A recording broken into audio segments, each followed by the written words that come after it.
आज हम आपको बताएंगे Oppo A5 में शो टच। जब आप उंगली लगाते हो तो स्क्रीन पर शो टच हो वो सिखाएंगे। सर्वप्रथम आपको सेटिंग में जाना होगा। सेटिंग पे आ जाइए। उसके बाद आपको अबाउट फोन में जाना। अबाउट फोन में जाने के बाद यहाँ पर वर्जन लिखा हुआ है, यहाँ पर 7 बार टाइप करना है। 1 2 3 4 5 6 7 बार टाइप करने के बाद आपको डेवलपर शो ऑप्शन होगा। बैक जाइए, वापस एडिशनल सेटिंग में जाइए। उसके बाद यहाँ पर आपको डेवलपर ऑप्शन दिखाई देगा, ये ओपन है।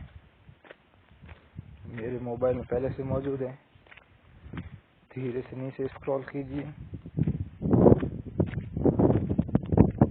यहाँ पर शो टच इनेबल, मेरे पहले से इनेबल है, अब ये इनेबल हो गया। तो आई होप, हम उम्मीद करते हैं आपको ये वीडियो अच्छा लगा होगा, इसलिए लाइक चैनल को सब्सक्राइब जरूर कीजिएगा।